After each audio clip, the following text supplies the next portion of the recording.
Challenge facing families today. Inflation. This will not be my only speech on inflation, I'm sure, but when we look at the economy today, it's clear we've made enormous strides.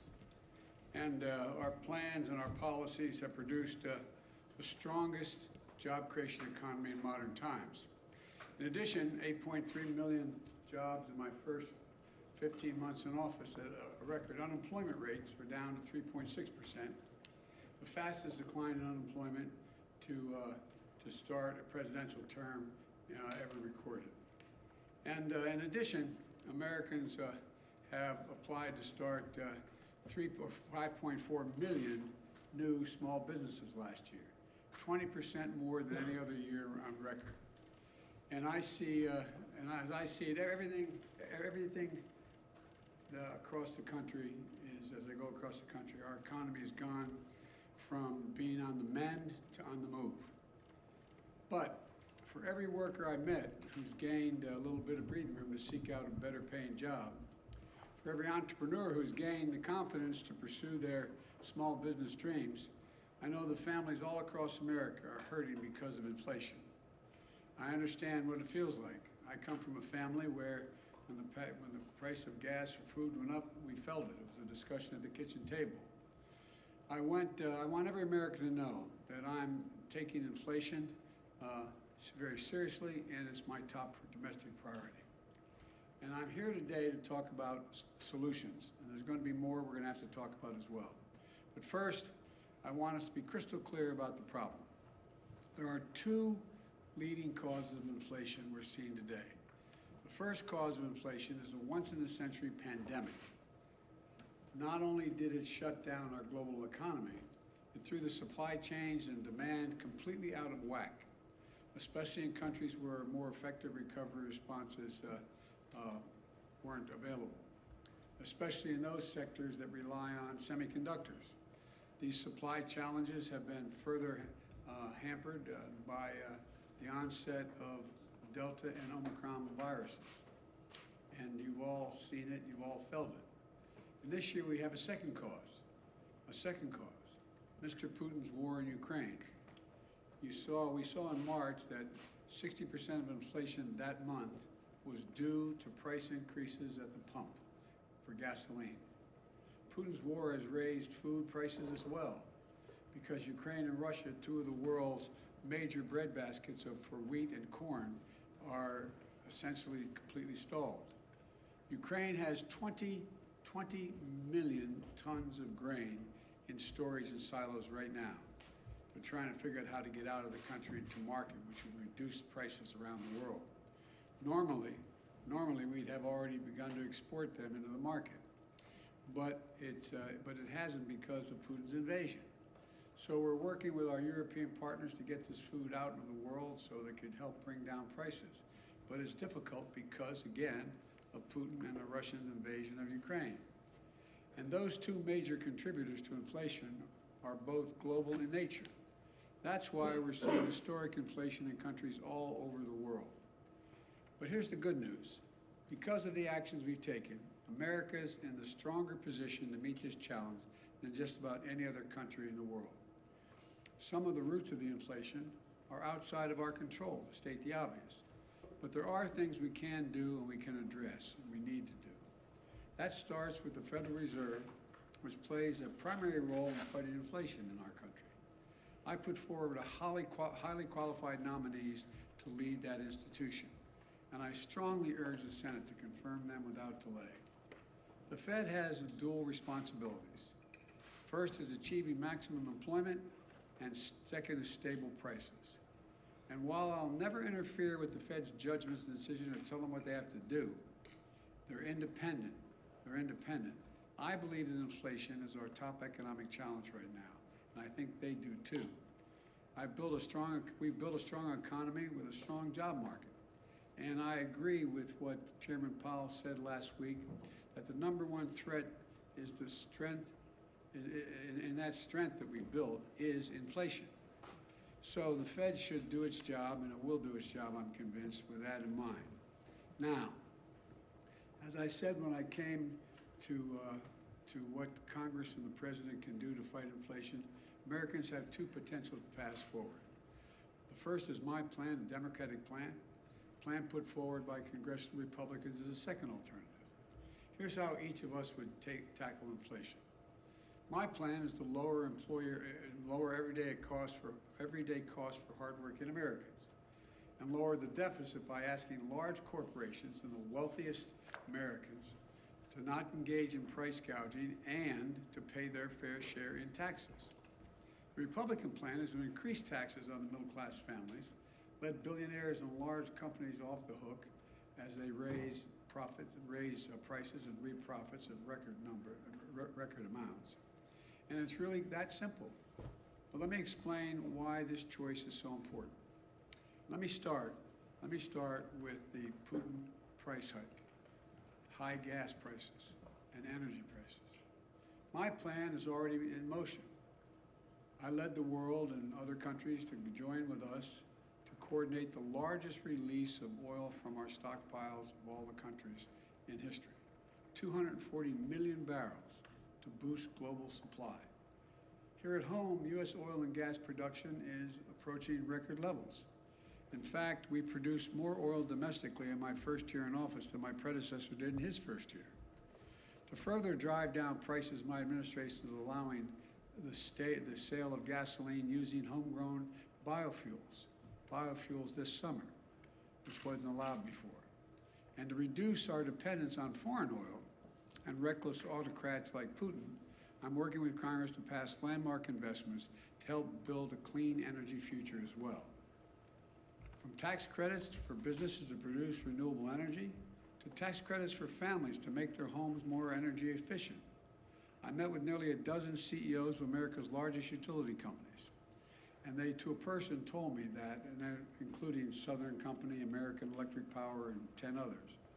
They confirm that if we pass the investments I'm talking about, we'll immediately lower families' utility bills by as much as $500 a year, according to their one estimate. That's by they're going to make their homes more secure in terms of heat not getting out and air conditioning not escaping because they have good insulation. Now, what's the Congressional Republican plan with respect to energy? First of all, their plan is to give oil companies a free pass. For example, right now oil companies are sitting on 9,000 unused leases, oil leases, which are the property of the federal government, on the property of the federal government. Under my plan, they would have to pay taxes, and if they don't use those leases to produce more oil, they just can't sit on it. Unlike under the Republican plan, they'd be allowed to continue to sit on this land without producing while shipping record profits back to their investors. The fact is, the average cost of a barrel of oil has been steady for weeks. So why do gas prices keep going up so high? Republicans have offered plenty of blame, but not a single solution to actually bring down the energy prices. You know, we have no plan. They have no plan to bring down energy prices today. No plan to get us to a cleaner, energy independent future tomorrow. So in the future, American families are no longer subject to the whims of dictators halfway around the world. The next thing is, let's compare our plans when it comes to lowering everyday cost. My plan is to make concrete, common sense steps to bring down the biggest expenses that families are facing. Let's take drug prices. My plan will let Medicare negotiate prices for prescription drugs, like they do with the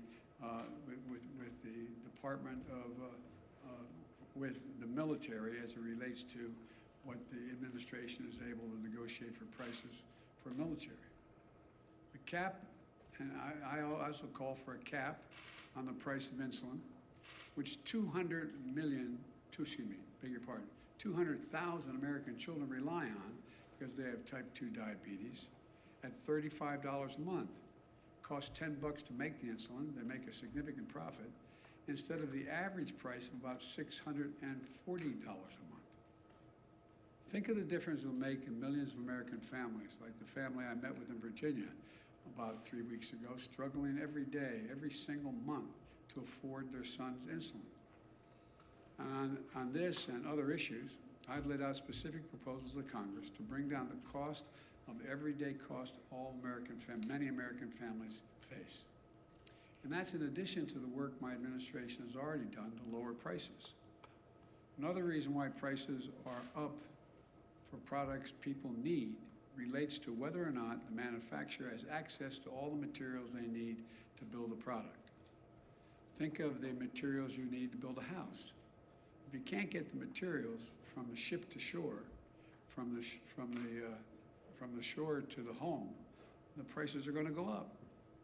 That's why we brought labor and industry together on the West Coast to improve operations at the ports, to speed up the transfer of products from abroad to shore, from shore to the location where they're going to be used, so that those products can move more quickly and cheaply. We haven't had enough truckers, for example, to deliver the lumber or other goods. That's why we are executing a plan to get more truckers on the job. It reduces the time it takes to move the goods quickly.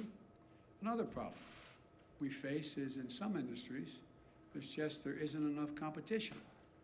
And I've often said that capitalism without competition isn't capitalism, it's exploitation. So we're promoting competition for everything from internet services to meat processing. We basically have 4 meat processors in the whole country. They process the meat that goes into the hamburgers you buy. So they set the price. When there's no competition, they can set the price higher and higher. So we're helping smaller companies get into the game to compete and help bring down the overall prices. The bottom line is easing these bottlenecks and making our supply chains more secure is a major focus of my economic strategy. So things move more quickly. Prices go down, not up. You know, some parts of my plan I've been able to get done on my own. I mean, just without congressional approval. Some parts are being held up by Congress. Well, all of my plan is focused on lowering costs for the average family in America, to give them just a little bit of breathing room. Now, what's the Congressional Republican plan? They don't want to solve inflation by lowering your costs. They want to solve it by raising your taxes and lowering your income. I happen to think it's a good thing when American families have a little more money in their pockets at the end of the month. But the Republicans in Congress don't seem to think so. Their plan has actually made working families, it's going to make working families poorer. You don't have to take my word for it. It's in writing. They've made their intentions perfectly clear. Senator Rick Scott, Wisconsin, a member of the Senate Republican leadership, laid it all out in a plan. It's the ultra-MAGA agenda. Their plan is to raise taxes on 75 million American families, over 95% of whom make less than $100,000 a year total income.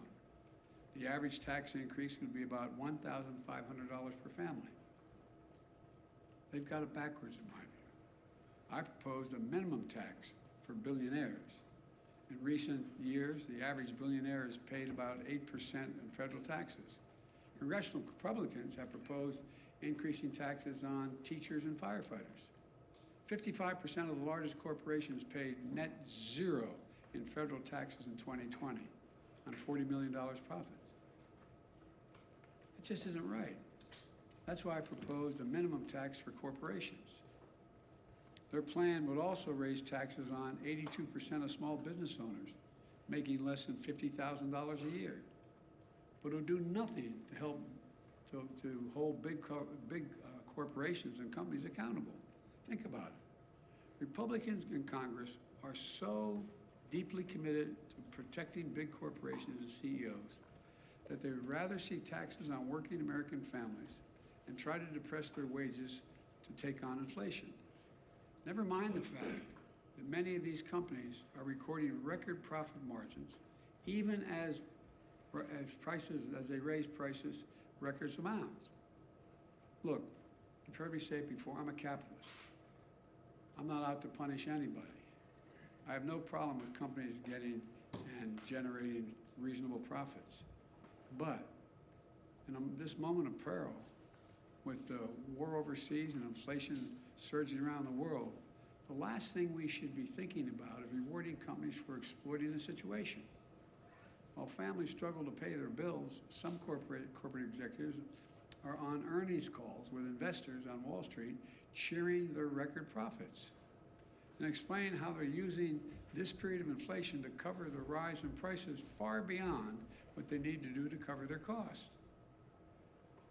And all this time, they're not even paying for a fair share of taxes in the first place. You want to bring down inflation? Let's make sure the wealthiest corporations pay their fair share. My plan asks those companies to pay their fair share in taxes. Congressional Republican plan, let them off scot-free. And if you weren't extreme enough in the Congressional Republican agenda, they put it in writing. It also calls on Congress to put Social Security, Medicare, and Medicaid on the chopping block every 5 years. Now, if I hadn't seen it in writing, I think somebody's making this up. Their proposal is every 5 years, all those programs would cease unless they're re-voted, that the Congress comes along and says, yeah, we want to keep these plans, affirmatively voting for them. Well, imagine the changes that are going to take place then, man. Imagine all the bargaining that's going to take place. You Democrats want to maintain Social Security, you got to give up such and such. Look, I want to give Medicare the power to negotiate drug prices and make it stronger and lower your cost. Republicans kind of want to make, and Congress want to make Medicare's very existence up for vote over and over again, along with Social Security and Medicaid. Really, ask yourself, how well are we going to sleep at night knowing that every 5 years, MAGA Republicans, if they're still the Republican, this, as I said, this is not your father's Republican Party, if we're going to have to vote on whether you will have Social Security, Medicare, Medicaid, and what amounts you'll have in each of those programs. You know what they're likely to do? Use them as hostages every 5 years to get their way on other things. Think about it. Give us another tax cut for billionaires or Social Security gets it.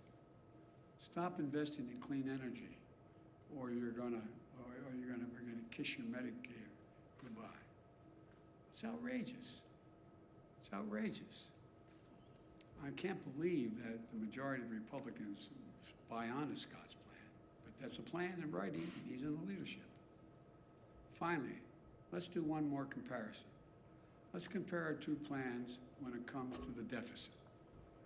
Republicans love to attack me as a big spender, as if that's the reason why inflation's gone up. Let's compare the facts.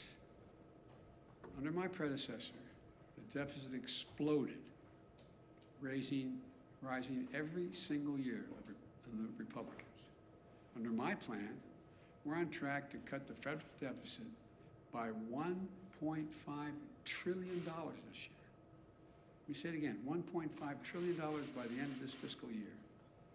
The biggest one-year decline in all of history for America. That's in addition to last year, we cut the budget $350 billion. The deficit, not the budget, the deficit, $350 billion. My Treasury Department is planning to pay down the national debt this quarter, which never happened under my predecessor. Not once, not once. Because unlike my predecessor, the deficit has gone down both years I've been here. That is not an abstraction. It matters. It matters to families because reducing the deficit is one of the main ways we can ease inflationary pressures. Look, the bottom line is this. Americans have a choice right now between two paths, reflecting two very different sets of values. My plan attacks inflation and grows the economy by lowering costs for working families, giving workers well-deserved raises, reducing the deficit by historic levels, and making big corporations and the very wealthiest Americans pay their fair share. The other path is the ultra-MAGA plan put forward by Congressional Republicans to raise taxes on working families, lower the income of American workers, threaten sacred programs Americans count on like Social Security, Medicare, and Medicaid, and give break after break to big corporations and billionaires, just like they did the last time they were in power, when their top priority was the reckless $2 trillion tax cut, majority of that going to the very wealthiest Americans, which ballooned the deficit and not a penny of it was paid for. Look, I know you gotta be frustrated. I know. I can taste it. Frustrated by high prices, by gridlock in Congress, by the time it takes to get anything done. Believe me, I understand the frustration. But the fact is, Congressional Republicans, not all of them, but the mega Republicans are counting on you to be as frustrated by the pace of progress, which they've done everything they can to slow down, that will hand power over to them and so they can enact their extreme agenda. Look at their agenda. We'll put up on a webpage somewhere, I think I can do this, the Scott Plan. It's in writing. We need a government focused on what families actually need. So I urge all Americans to think about the path I've laid forward. We're gonna have to do more beyond what I laid forward. But then think about the Republicans in Congress are actually proposing. Which path is right for you and for your family, and quite frankly, for America? Let's build on the extraordinary process and progress we've made instead of tearing it down. Let's focus on what matters. This really matters to average Americans. I want to thank you all. God bless you, and may God protect our troops. Mr. President,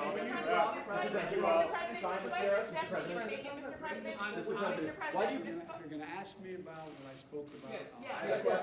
Mr. President, why do you believe so many Americans believe that your administration is not doing enough to combat inflation? And do you believe that you and your administration bear some measure of responsibility for the inflation that we're seeing across the country? First is we're in power. That's the first thing.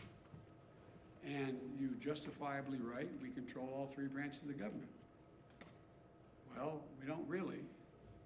We have 50-50 in the Senate. You need 60 votes to get major things done. I've been pushing the things I've been proposing here, and you've heard me speak to today since I got in office. And I need to get 60 votes to be able to even pass them, number one. Number two, I think that, they're not focused. All they're focused on, understandably, is the problem they're facing. They get a 5.5% raise, an average raise in their salaries, and yet inflation exceeds that. And they look around the world, and they know that a lot of it's extremely complicated. And so they're frustrated, and I don't blame them. I really don't blame them. There's a lot we have to do.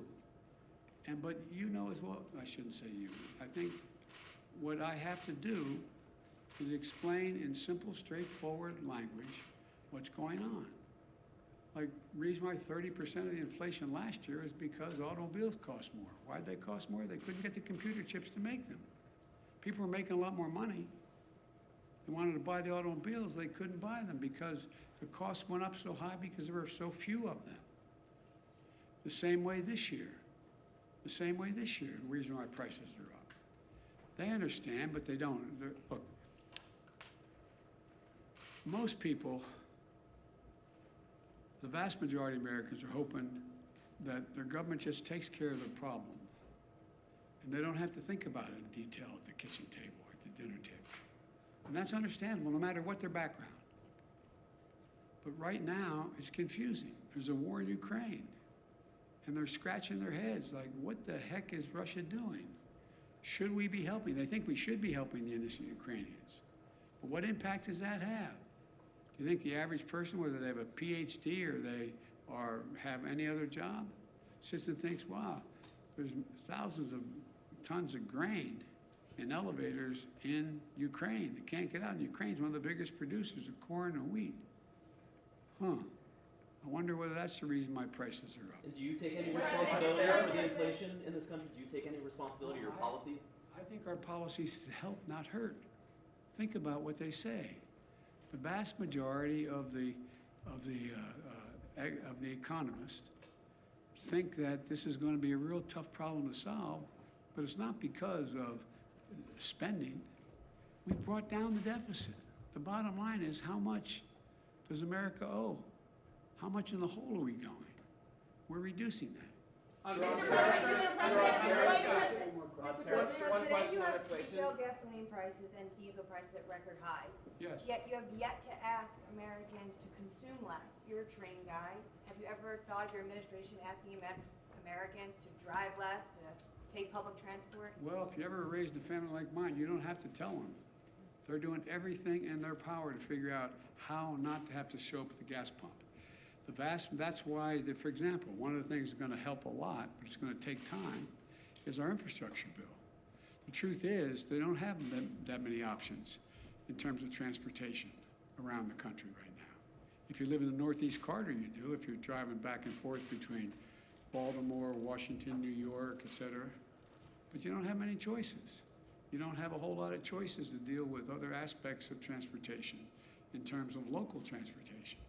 And so what happens is, and unless they're electric, we find ourselves the cost of flying, buying a ticket on a plane costs more because of gas prices.